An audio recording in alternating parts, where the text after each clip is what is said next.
What if the part of you you're most afraid of is the part that actually holds your freedom? You think you know yourself. You know your likes, your values, your dreams. But what if half of you has been living in the dark, whispering through your mistakes, your fears, your sleepless nights? What if the voice that sabotages you, the rage you hide, the jealousy you deny, the pain you keep smiling through, isn't the enemy, but the key? I know what that darkness feels like. I've lived inside it. I've tried to silence it with distractions, with success, with the illusion of being okay. But the more I ran from it, the more it controlled me. Until one day, I stopped running. I turned around, and I looked into the eyes of the thing I feared most. That's when everything began to change. Because the shadow, the repressed, hidden, forbidden part of you, isn't here to destroy you. It's here to free you. But freedom demands a price: awareness. It demands that you face what you've buried. So I'm not here to comfort you. I'm here to walk with you into that darkness, because that's where the truth hides. And if you have the courage to keep watching, if you stay until the end, you will never look at yourself the same way again. Take a deep breath. Turn off every distraction. Let this be your mirror. This isn't just a video. It's an initiation into the parts of your mind you've been taught to avoid. Before we go deeper, make sure you like, subscribe, and turn on the notification bell so you'll be the first to know when I release the next video, each one a step closer to your awakening. Now, let's begin. You meditate, you read self-help books, you listen to podcasts that promise transformation, you repeat affirmations in the mirror, whispering, "I am enough, I am healed." But somehow deep down, something still hurts. It's the same pain, wearing a new disguise, the same heartbreak with a different name, the same self-sabotage, just dressed in new habits. You keep saying, "This time will be different." But it never is it? I know that cycle too well. I used to think I was changing, new goals, new routines, new beginnings. But beneath every fresh start, I was still carrying the same unhealed wounds, dragging them like invisible chains into every chapter of my life. Carl Jung called this the unconscious directing your life. He warned that until you make it conscious, you'll keep calling it fate. And that's the cruel illusion. We think life is happening to us, when in truth it's happening from us. Every person you meet, every conflict you face, every rejection that stings, all of it is a reflection of what lives in your shadow. You might not see it, but it sees you. It shapes your choices, your fears, your attractions. It pulls you toward the same lessons until you finally learn to look within. The anger you suppress because you were told, "Good people don't get mad." The envy you deny because it feels shameful to want what others have. The grief you bury because you were taught that sadness is weakness. The desire you silence because it doesn't fit the image of who you're supposed to be. All of that becomes your shadow, and the more you hide it, the more power it gains. I learned that the hard way. For years I wore the mask of the calm one, the strong one, the person who never loses control. But every time I swallowed my truth, a quiet rage grew inside me, until it began leaking out as fatigue, anxiety, and numbness. I wasn't peaceful, I was repressed. That's what happens to so many of us. We confuse suppression with strength. We confuse emotional avoidance with maturity. We believe that control equals peace, but it doesn't. It's just the fear of wearing a suit. Society teaches us to chase light and reject darkness. Smile for the picture. Post the quote. Radiate positivity. But behind that relentless brightness hides an epidemic of emptiness. People who look fine but feel hollow. People who manifest abundance while secretly starving for meaning. People like I once was, productive but disconnected. And the shadow doesn't disappear because we meditate it away. It waits patiently beneath the surface. It shows up in the sudden anger that shocks you, in the loneliness you can't explain, in the voice that whispers, "You're not enough." Even when everything looks perfect.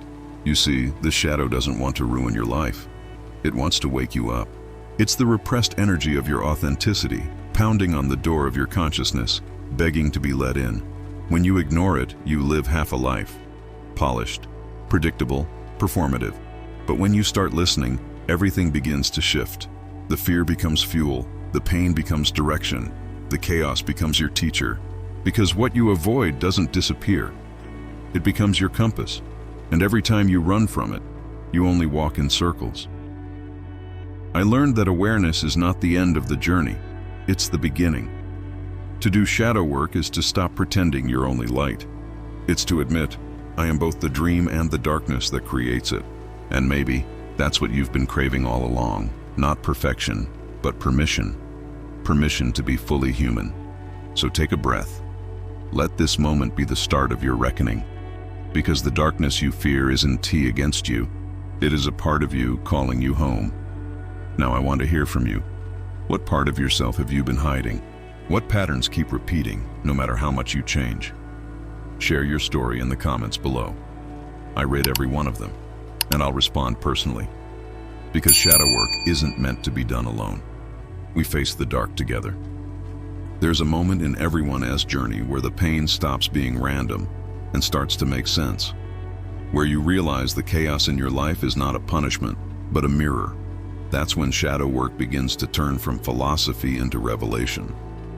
Carl Jung once said, "Until you make the unconscious conscious, it will direct your life and you will call it fate." When I first read that line, it felt like someone had opened a door inside my chest. I finally understood why I kept repeating the same mistakes, why I kept attracting the same people, the same heartbreak, the same silence. It wasn't bad luck. It was me. The shadow is not evil. It's energy, raw, creative, emotional energy that has been exiled from your awareness.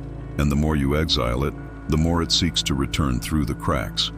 In your addictions, your compulsions, your obsessions, your guilt. It is life itself asking to be reintegrated. Modern psychology often focuses on control, on regulating emotions, managing anxiety, and suppressing pain. But Jung saw something deeper. He believed the goal of life is not to eliminate suffering, but to give it meaning. Because the shadow is not the problem. Our refusal to face it is. He called this process individuation, the lifelong journey of becoming whole. Not pure, not perfect, but complete. Think about it. Your anger, when integrated, becomes boundaries. Your envy, when understood, becomes inspiration. Your fear, when embraced, becomes intuition. The very emotions you reject are the keys to your strength, but only if you dare to meet them face to face. Nietzsche understood this too. He warned that the one who refuses to face his demons will never be free. He believed that strength is not built in comfort, but in confrontation. In wrestling with your own chaos until you learn its rhythm. That's why he said, one must have chaos within to give birth to a dancing star. He wasn't being poetic. He was describing a psychological law. Creation is born from conflict. Freud, on the other hand, believed repression was the source of neurosis, that what we bury festers. He studied patients who hid their rage, their desires, their shame, only for those emotions to reappear as illness, paralysis, anxiety, and fear. Jung expanded that idea, showing that repression doesn't just make us sick, it makes us incomplete. He said, what you resist not only persists, it grows. And he was right, because when you reject a part of yourself, you give it power over you. You turn from creator to captive. You start living as a fragment of who you are, chasing peace while running from truth. The shadow's control isn't loud. It's subtle. It hides in the moment you say, I am fine, when you re-breaking inside. It's the way you laugh at your own pain so no one else sees it. It's the attraction to people who hurt you in familiar ways, because your unconscious is trying to recreate the wound it was never allowed to heal. The shadow knows everything you've forgotten. It remembers your buried anger, your forbidden dreams, your unspoken desires. And until you listen, it will keep finding ways to be heard, through breakdowns, failures, and emotional exhaustion. But here's the paradox Jung discovered. The shadow only destroys when it's ignored. The moment you look at it with awareness, it starts to transform. You realize the darkness isn't empty, it's full of potential. You see that the things you hate most about yourself are not flaws, but fragments of your unlived life. And as you begin to welcome them back, Something inside you shifts. That shift isn't loud, it's quiet. It's the silence after a storm. It's the moment you stop fighting yourself. That's the real freedom Nietzsche spoke about. Not the absence of limits, but the courage to face your own depths without running. Because when you do, your shadow no longer drives you, it guides you. It becomes your compass, not your chain. This is why shadow work is sacred. It's not therapy. It's not self-improvement. It's self-initiation, a descent into your own underworld to reclaim what you've lost. And yes, it's terrifying, because you're not just confronting pain, you're confronting truth. But once you've looked into that darkness and stayed, it can no longer control you. Now it serves you. So before we move to the next part, where I'll show you how this plays out in real life, how these hidden forces shape our relationships, our choices, our energy, I want to hear from you. Tell me, what part of your shadow do you recognize in yourself? Is it anger, control, fear, the need to be loved at any cost? Leave your thoughts in the comments below. I read them all because every story shared here becomes another mirror for someone else as awakening. There's a man I once knew, brilliant, charming, endlessly kind. He never raised his voice, never argued, never showed anger. People admired him for his calm. But beneath that calm was a quiet storm. Every time life crossed a boundary, he smiled instead of speaking. Every time someone hurt him, he said, "It's okay." Until one day, his body collapsed from stress, his mind from exhaustion. He didn't understand why, but I did, because I was once him. When you avoid anger, you don't erase it. You internalize it. You swallow your no so many times that your nervous system forgets what safety feels like. You train yourself to be peaceful, and in doing so, you become passive. That's the tragedy of the modern soul. We confuse repression for strength. We call avoidance forgiveness. We call denial healing. We wear masks so convincing that we forget they're masks at all. And it's not just anger. A woman hides her envy beneath constant politeness. She praises others, secretly wondering why her own fire has dimmed. Over the years, that suppressed desire turns into bitterness, then fatigue, then apathy. She doesn't know she is grieving the version of herself she was never allowed to become. A man who hides his shame behind success becomes addicted to validation. A woman who buries her sadness becomes addicted to saving others. A person who represses their wildness becomes obsessed with control. Every part of you that you reject returns, disguised as depression, anxiety, overthinking, burnout, chaos. The shadow doesn't disappear. It adapts. It finds new ways to remind you that something inside you is missing. It's like trying to hold water in your hands. The tighter you grip, the faster it escapes. The more you deny what you feel, the stronger it leaks through the cracks. I once thought my darkness would ruin me. Now I see it as the most honest part of me. It was never trying to hurt me. It was trying to be heard. Shadow is like a caged animal. The more you starve it, the more violent it becomes. But when you finally open the cage, not to destroy it but to understand it, you realize the monster was only your reflection, distorted by fear. That's the paradox. What you resist externally is usually what you've exiled internally. The manipulative partner who mirrors your own need for control. The arrogant colleague who triggers your buried pride. The distant friend who exposes your fear of abandonment. Life is never punishing you. It's showing you yourself. Every relationship is an X-ray of your unconscious. Every argument is your shadow asking to be recognized. When I began to see that, my world shifted. The people who triggered me became teachers. The emotions I hated became doorways. I stopped asking, "Why is this happening to me?" and started asking, "What part of me is this trying to reveal?" That question changes everything, because it takes you from victim to witness, from denial to dialogue, from darkness to awareness. There is power in looking at the things you've labeled bad and realizing they were simply unloved. Your rage is not evil. It's a demand for respect. Your envy is not toxic. It's showing you what you truly desire. Your sadness isn't weakness. It's proof that you still care. In a culture that worships light, your shadow is your rebellion. To face it is to take back your power from every system, every belief, every childhood lesson that told you who you were allowed to be. And once you start listening to that darkness, you begin to hear its language, not of hate, but of hunger. It's the hunger for truth, for wholeness, for authenticity. Shadow work is not self-improvement. It's self-remembrance. It's the art of coming home to the parts of you that learn to hide. And when you do, you stop fighting yourself. You stop needing others to validate your worth. You stop pretending that healing means being happy all the time. You begin to understand that the real transformation doesn't happen when you escape the darkness, but when you learn to walk inside it without losing your light. Because that's where freedom lives, in the balance between the two. Now, I want to hear from you. What part of your shadow have you seen reflected in your relationships, your work, your silence? Leave a comment below. Share your story, your realization, your truth. I'll read it. I'll respond. Because every time one of us faces our darkness, we give permission for someone else to face theirs. For most of my life, I thought healing meant becoming lighter, erasing the pain, forgiving everything, transcending anger, pretending I was above it all. I wanted to be pure, unbothered, untouchable. But the truth is, light without darkness is blindness. Shadow work isn't about destroying the dark. It's about learning to dance with it. And that dance begins the moment you stop running. When you finally sit in silence and say, okay, show me.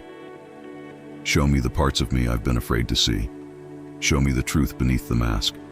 That's the moment the inner war begins to end. Because the darkness you've been avoiding is not a demon. It is your exiled self. The one who learned to hide because the world punished authenticity. The one who carries your wildness, your creativity, your intuition, your hunger to live freely. You don't need to heal your shadow. You need to listen to it. Integration doesn't mean becoming perfect. It means becoming whole.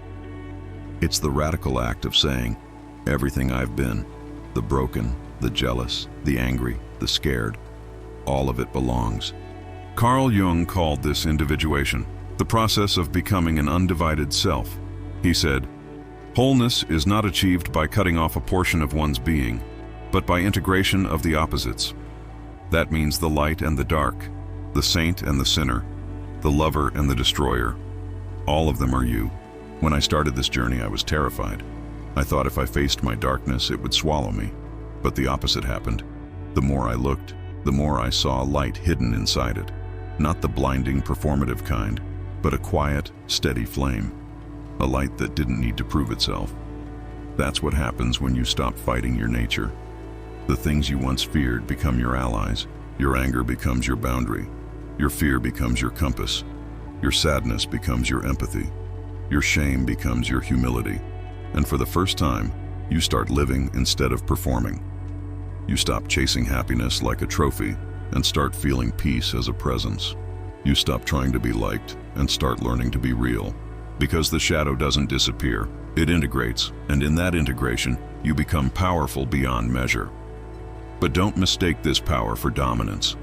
It is not about controlling others. It is about no longer being controlled by your own unconscious. It's the quiet confidence that comes when you know who you are, completely. That's why courage isn't light. Courage is entering your darkness and returning with truth. When you face your own depths, you stop fearing the depths of others. You stop judging people for their pain because you've met your own. You start seeing the world not in categories of good and evil, but in layers of awareness. And that shift changes everything. You begin to attract people who mirror your authenticity, not your trauma. You begin to create, to write, to speak, to love, not to be validated, but because it's who you are. Your energy becomes clean, centered, unshakable. It doesn't mean life stops being painful. It means pain no longer defines you. You stop collapsing under it. You expand through it. And this is the secret every ancient mystic and modern psychologist has tried to tell us. Freedom is not found in light alone. Freedom is found in embracing your wholeness. The day you stop pretending to be only light is the day you become human again. And in that humanness, you find something divine. Not in perfection, but in presence. So tonight, if the darkness comes knocking, Don't run. Invite it in. Ask it what it's been trying to show you. You'll be surprised at how familiar it feels, like a part of you that has been waiting all along. And when the tears fall, let them. When the anger rises, breathe through it. When the memories return, hold them gently, because that's what love really is. Not comfort, but courage. The courage to see yourself fully and still stay. Now it's your turn. What truth did your darkness reveal to you? What lesson are you learning to embrace? Leave a comment below. Share your insight, your experience, your awakening. I read every one of them because your story might be the mirror someone else needs to find their own light. When you've spent your whole life running from the dark, stillness feels terrifying. The silence feels too loud. The mirror feels too honest. But this is where the real transformation happens. Not when the noise disappears, but when you stop needing to escape it. Your shadow doesn't need to be healed. It needs to be heard. For years, I thought my darkness was a flaw to fix. I thought if I could meditate enough, love enough, work enough, I could erase the pain. But the shadow isn't an error. It's a message.